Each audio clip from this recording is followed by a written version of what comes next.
Welcome back, ladies and gentlemen. There certainly has been a cloud of market uncertainty over the agricultural industry in recent weeks, and the clean fuels industry has felt that as well. However, there's also a strong sense of resilience and a desire to get this job done, pushing that industry forward.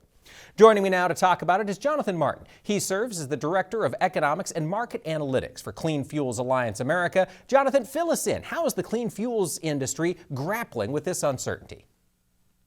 First, thank you, Mike, for having me today. I don't think that there is any better word right now to describe the current situation in the marketplace other than uncertain. This is especially true for agricultural and clean fuels markets.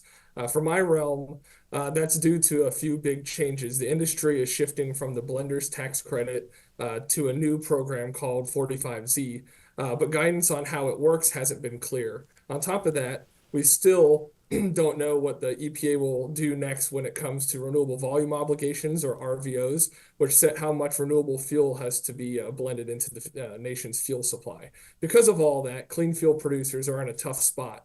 Many are slowing down production, and some are even pausing operations altogether until the market lines out.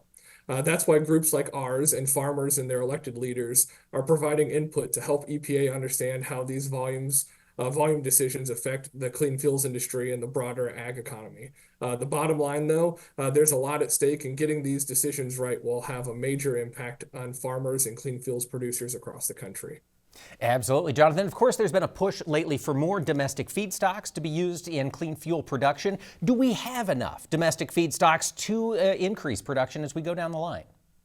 That is a fantastic question, and it is something that we at Clean Fuels and also our ag groups that we work with very closely have been working on over the past few years. To directly answer your question, yes. NOPA published a feedstock study in July 2024 with the help of S&P Global, which looked at this question, and they show that domestic feedstock should be able to cover 5.3 billion gallons of biomass-based diesel production by the end of 2026. All right. Well, that would be good news. And as we look around the world, we see these global markets in flux. We see a lot of industries looking to enhance demand here in America. Jonathan, from Clean Fuels' perspective, what's being done to grow that consumption here in the U.S.?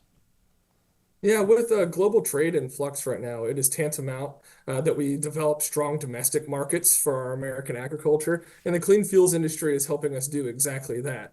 The entire U.S. market is looking at reducing their carbon footprint by reducing greenhouse gas emissions, and clean fuels do exactly that right now without having to wait for expensive infrastructure to be built out into the future.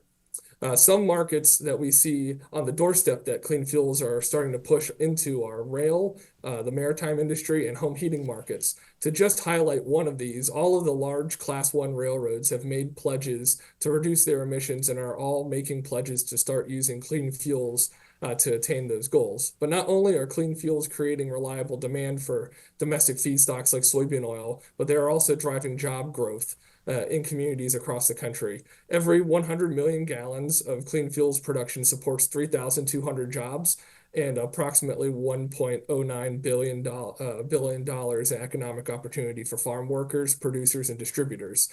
This is based off of our previous job study, and we actually are working on a job study and economic impact study as we speak, and it should be released in the next couple months, probably at the end of spring, early summer.